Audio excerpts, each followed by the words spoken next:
Assalamualaikum warahmatullahi wabarakatuh. Pada video kali ini, kita akan membahas tentang parafrase. Tentu, buat Anda yang sedang menulis skripsi, baik itu proposal penelitian, tugas akhir, dan lain sebagainya, tentu tidak asing lagi dengan istilah parafrase. Sesungguhnya apa sih yang disebut dengan parafrase? Ya, parafrase itu merupakan suatu upaya menuliskan kembali suatu teks dengan bahasa sendiri, namun maknanya tetap. Ya, jadi parafrase itu berarti menuliskan kembali makna dari suatu tulisan, sehingga di sini parafrase itu merupakan hasil atau karya dari seorang penulis, yang mana idenya itu berasal dari sumber. Ya, karena memang parafrase itu makna dari sumber asli itu tetap dipertahankan, namun dituliskan kembali dengan menggunakan bahasa penulis itu sendiri. Nah, di sini pertanyaannya, perlukah kita melakukan parafrase?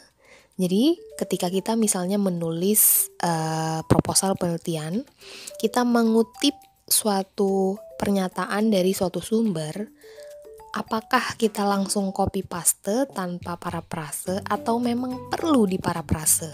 Mengapa parafrase itu penting? Karena ada beberapa hal di sini. Yang paling penting adalah yang pertama, yaitu untuk menghindari plagiarisme.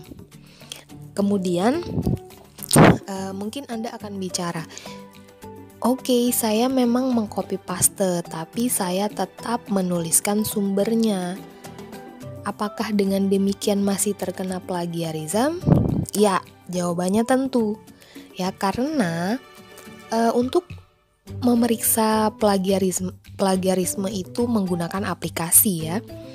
Dan aplikasi itu dia melihatnya adalah kesamaan atau kemiripan kalimat atau bahkan kata yang digunakan. Ya, misalnya di sumber aslinya itu dia menggunakan kata dengan, kemudian kita tuliskan lagi dalam tulisan kita dan misalnya ada kata dengan juga, itu maka terindikasi plagiarisme.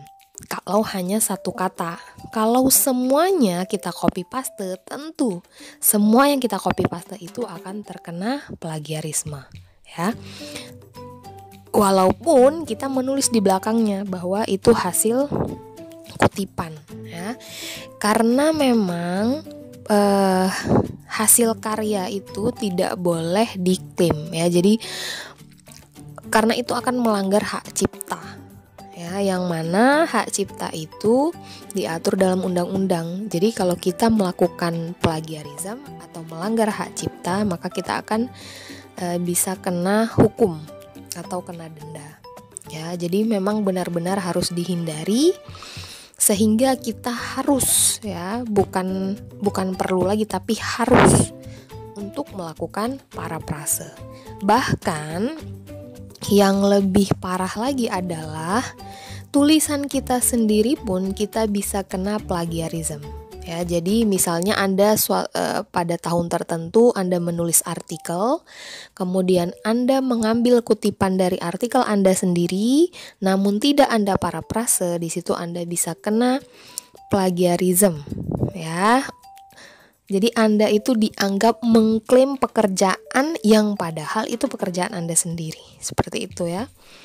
Nah, yang kedua, menunjukkan pemahaman penulis terhadap suatu teks. Ya, jadi ketika kita membaca suatu tulisan dan itu hasil parafrase, apalagi parafrasenya sangat bagus, di situ pembaca akan berpikir bahwa memang penulisnya sangat paham dengan apa yang dia tulis. Selain itu, juga menunjukkan kecakapan penulis dalam membaca. Di sini artinya setelah membaca dia memaknai teks sumber dan menuliskan kembali dengan bahasanya sendiri. Ya, jadi dua hal yang kedua dan ketiga ini memang juga akan terlihat dari hasil tulisan yang sudah diparafrase ya. Kemudian juga sesungguhnya selain untuk menghindari plagiarisme dan lain sebagainya, memang parafrase juga menunjukkan bagaimana kecakapan dan kepiawaian seorang penulis ya untuk menuliskan kembali apa yang dia pahami ya, dia tuliskan kembali menjadi suatu tulisan yang bagus dan bisa dipahami walaupun maknanya tetap sama ya. Memang di sini kita perlu banyak pembenaran kata karena memang hasil parafrase itu juga bisa menunjukkan bagaimana kemampuan linguistik seseorang ya, juga menunjukkan bagaimana kekayaan linguistiknya ya. Memang untuk bisa seperti itu tentu harus banyak membaca ya. Nah, berikutnya teknik parafrase. Bagaimana sih untuk kita menuliskan kembali suatu teks sumber? Ada tekniknya, di sini ada 5 yang saya rangkum. Pertama, kita perlu menuliskan poin penting. Ya, jadi kalau misalnya Anda akan memparafrase satu paragraf, kita harus lihat dulu nih, harus baca secara keseluruhan satu paragraf itu, kemudian buatlah catatan-catatan poin-poin penting yang ada dalam paragraf itu. Jadi yang dicatat yang poin penting saja, yang tidak penting nanti bisa diabaikan ya. Kemudian yang kedua, mengubah pernyataan ya. Ini nanti hubungannya ketika menulis. Tentu di dalam paragraf sumber kita akan menemukan pernyataan-pernyataan. Nah, pernyataan itu bisa kita ubah ya, bisa kita ubah menjadi pernyataan positif, menjadi pernyataan negatif atau sebaliknya. Kemudian teknik yang ketiga, mengubah kata ya, atau kita mencari sinonim kata dan membuat urutan kata. Tentu ketika kita menuliskan poin-poin penting tadi, kita akan menemukan istilah-istilah tertentu yang apabila Anda tidak paham istilahnya, tentu harus mencari tahu dulu itu istilahnya apa. Kemudian Anda harus tahu istilah lainnya apa atau sinonim dari istilah itu apa ya. Teknik yang keempat, kita bisa mengubah struktur kalimat ya. Kalau di dalam pernyataan teks sumber kalimatnya aktif, kita ubah menjadi pasif atau sebaliknya dari pasif menjadi aktif ya. Dan teknik yang terakhir yaitu menggunakan kembali istilah teknis yang tidak memiliki sinonim yang sesuai. Maksudnya ini tidak hanya istilah ya, tapi juga misalnya tempat. Kalau misalnya di dalam teks itu menyatakan tempatnya di situ, ya masa kita mau ganti tempat, kan tidak mungkin. Nah, itu tidak perlu diganti ya. Atau misalnya istilah yang memang tidak ada sinonimnya dan kalaupun ada itu nanti bermaknanya berbeda. Maka di dalam konteksnya akan berbeda ya, maka memang kalau perlu harus menggunakan istilah itu ya tidak apa-apa, sehingga yang kita lakukan adalah memparafrase atau mencari sinonim dari kata yang lain ya, dari kata yang lain yang terkandung di dalam kalimat itu ya, sehingga untuk mengurangi kemiripan karena memang istilah tadi sudah mirip dengan yang aslinya. Kemudian langkah-langkah untuk melakukan parafrase itu sebagai berikut ya, jadi ini bisa diikuti. Yang pertama, kita harus pahami dulu makna teks sumber. Ya, itulah tadi ketika menulis poin penting ini kita harus membaca dulu. Kita harus benar-benar paham apa isi paragraf itu, ya. Atau misalnya kalimat, apa sih yang dibahas di dalam kalimat itu? Maksudnya apa? Ya, penulis harus benar-benar paham. Kemudian yang kedua, periksa definisi kata kunci apapun jika Anda tidak paham.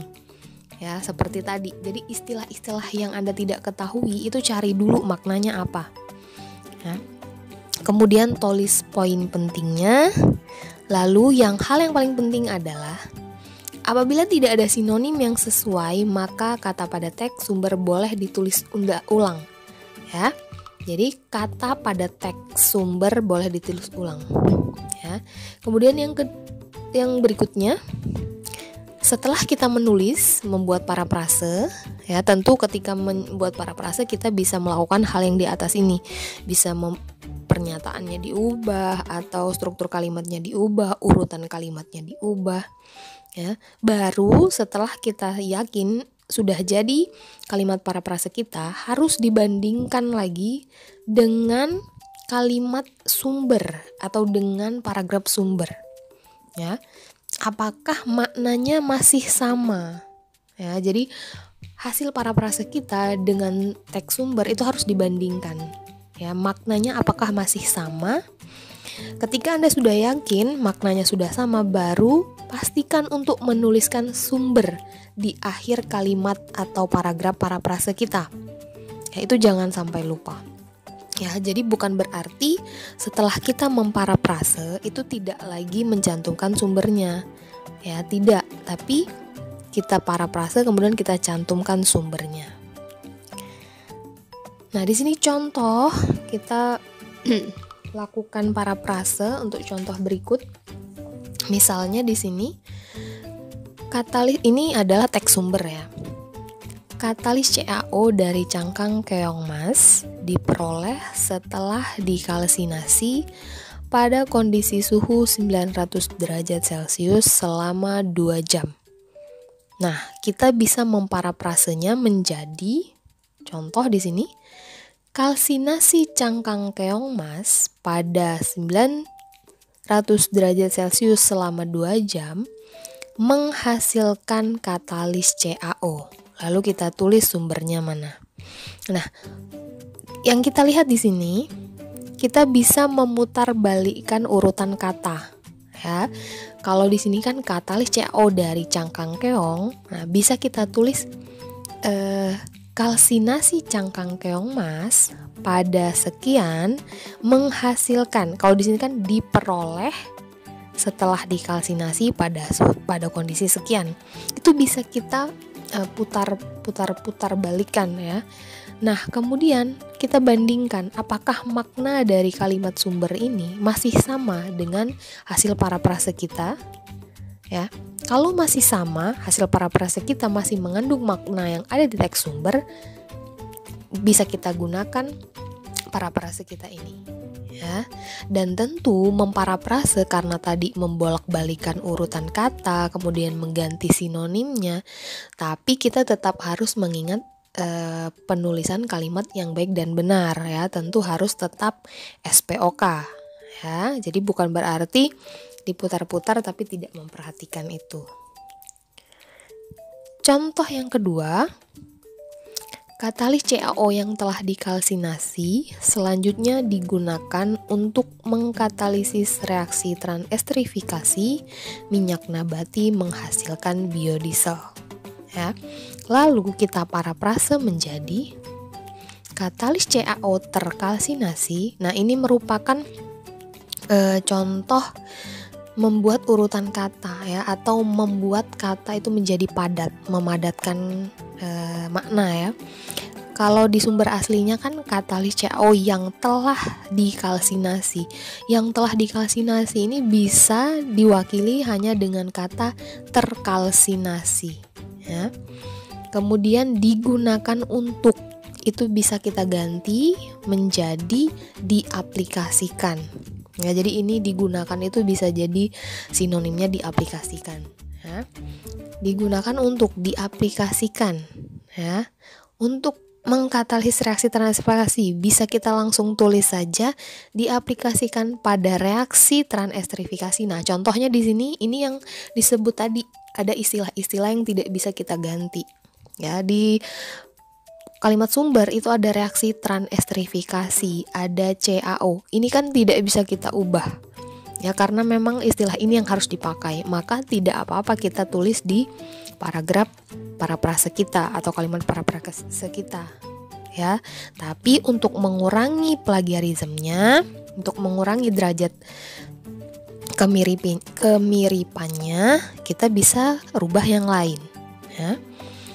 Di sini kita lanjutkan. mengkatalisis reaksi transestrifikasi minyak nabati menghasilkan biodiesel bisa kita ubah menjadi untuk mengkonversi, ya. Jadi mengubah, ya kan, di sini ada proses perubahan nih, ya, dari minyak nabati menghasilkan biodiesel. Jadi kita ubah menjadi mengkonversi, ya, minyak nabati menjadi biodiesel. Baru kita tuliskan sumbernya, ya. Nah, tentu ini menjadi suatu kalimat baru yang maknanya tetap sama dengan kalimat sumber, namun cara penulisannya, struktur kalimatnya itu berbeda, ya. Maka kalau kita masukkan ke dalam aplikasi untuk melihat kemiripannya, ini tentu kemiripannya kecil, ya, dibandingkan kalau kita langsung copy paste. Karena aplikasi untuk melihat kemiripan itu adalah aplikasi yang satu bahasa, ya. Jadi kalau teks kita bahasa Indonesia, maka dia akan melihat kemiripan dalam bahasa Indonesia, ya. Maka ini merupakan hal yang bisa kita lakukan, ya. Dengan cara apa? Supaya kita tidak repot-repot memparafrase, maka kita bisa menggunakan sumber asing. Maksudnya apa? Sumber asing di sini maksudnya adalah kita menggunakan referensi yang berbahasa beda dengan bahasa tulisan kita, gitu. Ya, jadi kalau kita menulis skripsinya berbahasa Indonesia, maka kita cari referensinya yang berbahasa Inggris, ya, sehingga di situ akan mengurangi tingkat kemiripannya. Nah, di sini memang tanpa teknik, ya, kalau kita pakai sumber asing, terus mudah, ya, tentu saja. Kemudian kemungkinan plagiarismenya sangat kecil, ya. Kita lihat contohnya. Misalnya ini adalah teks sumber, ya, jadi teks asli yang akan kita kutip. Kemudian kita translate, kurang lebih begini hasil translatannya, ya. Kalau kita baca, kalau menurut Anda dari bacaan ini sudah sesuai SPOK-nya, sudah bagus, kita bisa langsung pakai ini di dalam tulisan kita. Tapi tentu memang kita harus sesuaikan, ya. Ada penyesuaian-penyesuaian yang perlu dilakukan. Nah, ini juga bisa kita misalnya percantik lagi, ya, menjadi kalimat seperti ini, ya. Kalau kita merasa ini terlalu bertele-tele, bisa kita padatkan misalnya, ya, karena memang dalam tulisan itu harus singkat dan padat begitu. Maka akan menghasilkan seperti ini. Ini bisa langsung kita tulis di dalam tulisan kita. Dan bagaimana dengan plagiarismenya? Saya yakin sangat kecil. Kenapa? Karena di sini memiliki bahasa yang berbeda, ya. Jadi ini nanti sumbernya memang sumber aslinya yang berbahasa Inggris ini, tetapi ketika dia melihat kemiripannya ini tidak mirip. Ya, di sini kalsinasi itu ya tulisannya kalsinasi pakai K. Kalau di sini dia nulisnya calcination gitu. Ini pasti beda, ya. Seperti itu karena maknanya tetap sama kan, tapi yang dilihat adalah kemiripan bagaimana cara menyajikan makna itu. Ya, sementara di sini karena bahasanya berbeda, maka tentu penyajiannya berbeda, tapi maknanya tetap sama. Sehingga kemungkinan plagiarismenya sangat kecil. Mudah bukan melakukan parafrase? Nah, mulai sekarang semoga teman-teman semua bisa menulis dengan parafrase yang bagus. Terima kasih sudah mampir, semoga membantu.